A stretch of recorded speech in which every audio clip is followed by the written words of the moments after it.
better, Sean McVay or Kyle Shanahan? I think at this point you have to say that it's Sean McVay that's better.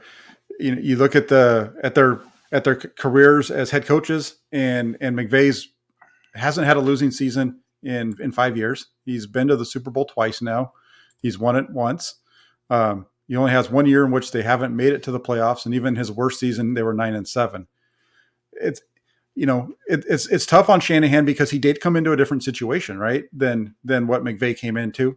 McVay had a pretty good, McVay had a quarterback already. He had Aaron Donald. He had Todd Gurley. So he had a little bit of a starting spot, but he's done really well with what he has. And unfortunately for Shanahan, he's only has two winning seasons in 5 years, and he's had to rebuild and he just hasn't gotten the quarterback position right yet. There's that. And there's also the injury thing. It seems like Sean McVay's never had that issue. And you could say it's luck, or you could say that Sean McVay had a plan to minimize these injuries. And it seems like maybe Kyle Shanahan's figured it out. Like the Niners are one of the healthiest teams in the league this past year. So maybe Sean McVay was just a little ahead of the curve on Kyle on like practice habits and recovery and stuff like that. Because the Niners, the first 4 years of Kyle's tenure, was notorious for these practice injuries. We talked about it. It's like, can you just get your team to the regular season in one piece? And they had a bunch of injuries early in the season, but they rallied and were healthy at the end, like the Rams. So that's one thing. The other thing is, look, I don't even think Sean McVay's that great of a coach. His running game is like 4 plays. But with the game on the line, the season on the line, all I know is Cooper Kupp got the ball over again. Yeah. Yeah, no, for sure. And that's the only year that they've had injuries down down with the Rams was 2019, right? They had injuries that year. Yeah. But they were still able to go 9-7 with those injuries. And they were able to, and here's the thing between these two guys, their difference is that McVay has had his quarterback healthy every year. Whereas Shanahan didn't. Shanahan chose to go with Garoppolo. He was injured for 2 of those years. So those were the years that they had the really bad records in 18 and 20.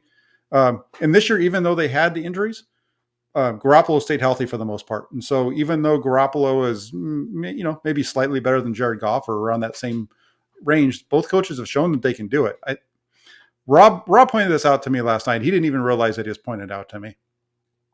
The difference between these two guys is that one guy had a chance to get the second best I would say the best quarterback or second best quarterback of all time, and he passed on him.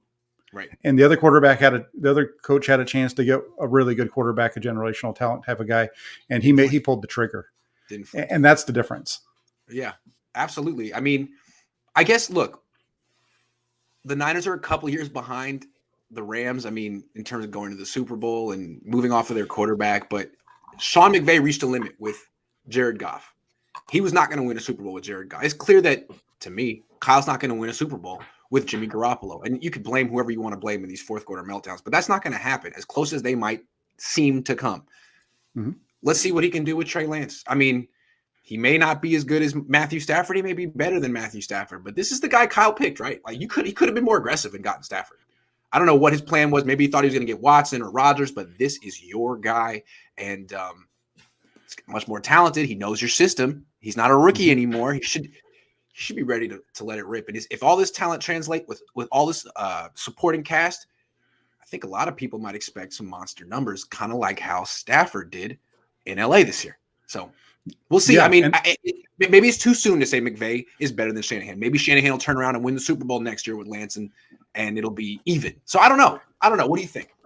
No, and you're right on that. I'm right with you on that same track. It's Shanahan has never had his quarterback, right? Throughout his career, he didn't have his quarterback in Houston. He might have had him for maybe if you believe the RG3 thing, then he didn't even have him at Washington, all that kind of stuff. So now he has the guy who his career is going to be defined with the 49ers, and so we're going to find out.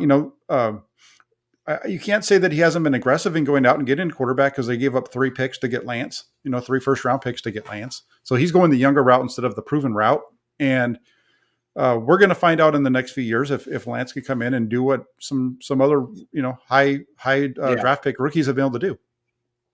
Yeah. The thing that was nice about Stafford is, like, even though he's my age and he's had some injuries, he's not a top 5 quarterback. there was a big body of work there.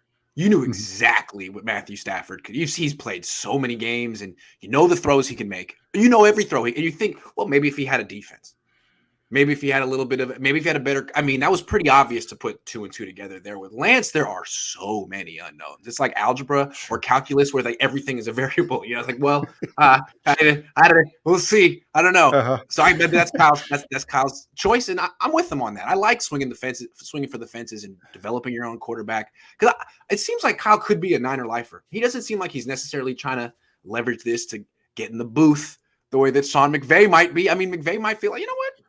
Who cares what the Rams look like in 5 years after we win? I'll get my ring, then I'll go get $50 million to talk about football, and then I'll go to coach some other team some other time. I don't know. It's not over yet. These guys are still very young. But McVay's in the lead, and he can figure out how to get the ball.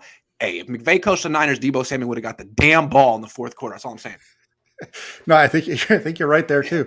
And I like the way that the whole way that whole thing went out. And I know that I've heard some folks complaining about the way McVay coached that game, but I like the fact that he stuck with the run game even though it wasn't working.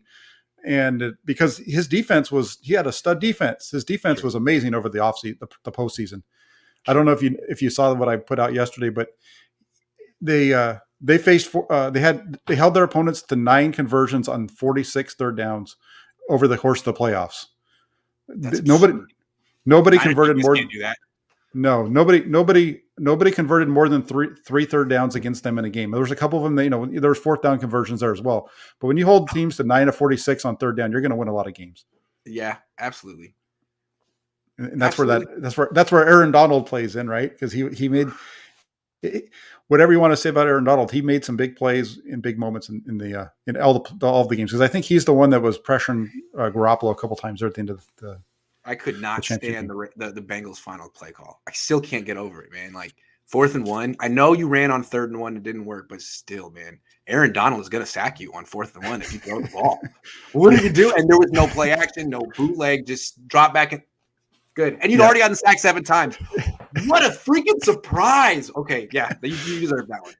Yeah, the one for me in that series was the second down play. They complete the first down, and so it gives them 2nd and 1. They hurry up to the line, and then he throws a deep ball, like almost hits the security guy standing on the sidelines. I forgot that it was 2nd and 1. What a catastrophe, man! See, I feel like a lot of times in these games, it's more one team losing it than another team winning. So it's like, yeah, Sean McVay, nice, but it's like Zach Taylor, what are you doing? It goes, yeah. Anyway, so Zach Taylor, and maybe he'll get back in 2 years and win it again. You write off these coaches at your own peril.